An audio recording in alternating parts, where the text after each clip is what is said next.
Okay, so dear children, today we are going to do an activity that how to find the density of the given solid. Okay, so any solid will be given to you and you will be asked to find out the density of that solid. So to understand this is the solid, a ball which I am using here, right? And another object that is called spring balance. You might have seen this spring balance.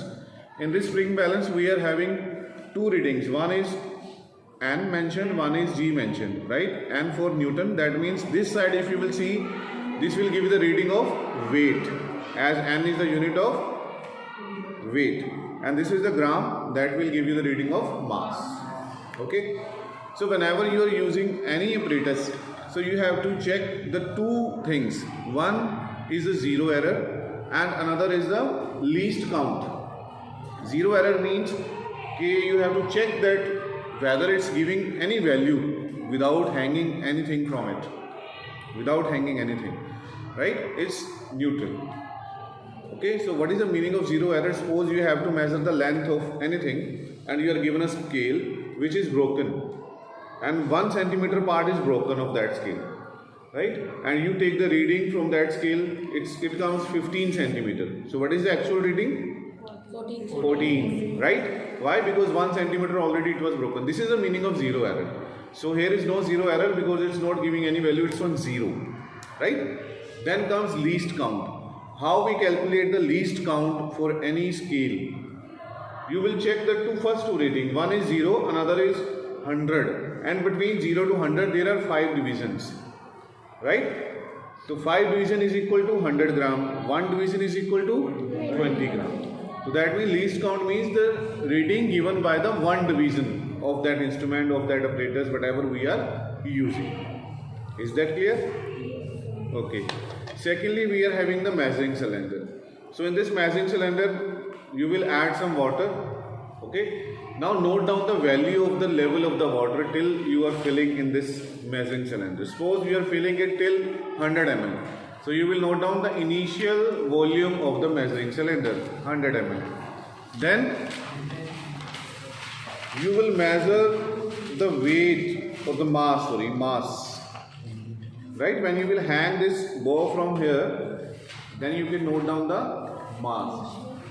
You will check out till which division the scale is giving the reading. It's giving till 4. So the mass of the mass of the solid is 80 gram. Right? Mass of the solid is 80 gram. Now we have to use a thread. With the help of piece of thread, what you will do, you will just add this.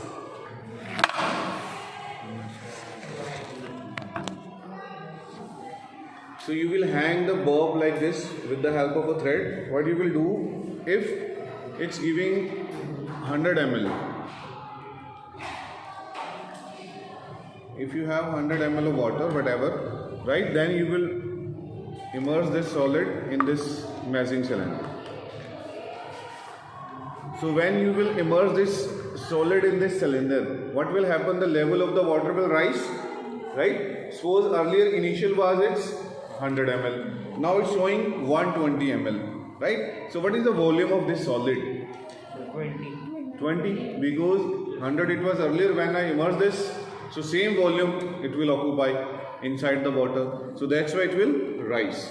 So 20 ml. Now volume we have, volume of solid is 20. Right? Mass of solid we have measured 80. So what will be the density? Density is equal to mass per unit volume. So mass is 80, volume is 20. So density will be 4 gram per centimeter cube, whatever it is. Right? Now in physics, whenever we are doing experiments or any activities, what we have to do, we always take 3 values, right? When we take 3 values, so what we used to do, different values. In that case, you will just take 3 different volumes of water. Like earlier we have taken 100, next time you can take 120, next time you can take 150, right? Then take 3 values, different values, and if they come different, then you can take the mean of this. Okay, one time it comes 4, another 5, third time 6i. So तीनों का mean निकालो, 4 plus 5 plus 6 divided by 3. That will be the your density of this given solid. Never go for the one reading only. always try for the 3 readings at least in physics whenever you are doing any experiment or you are finding any value of any object, right? So this is the way how you can do that activity.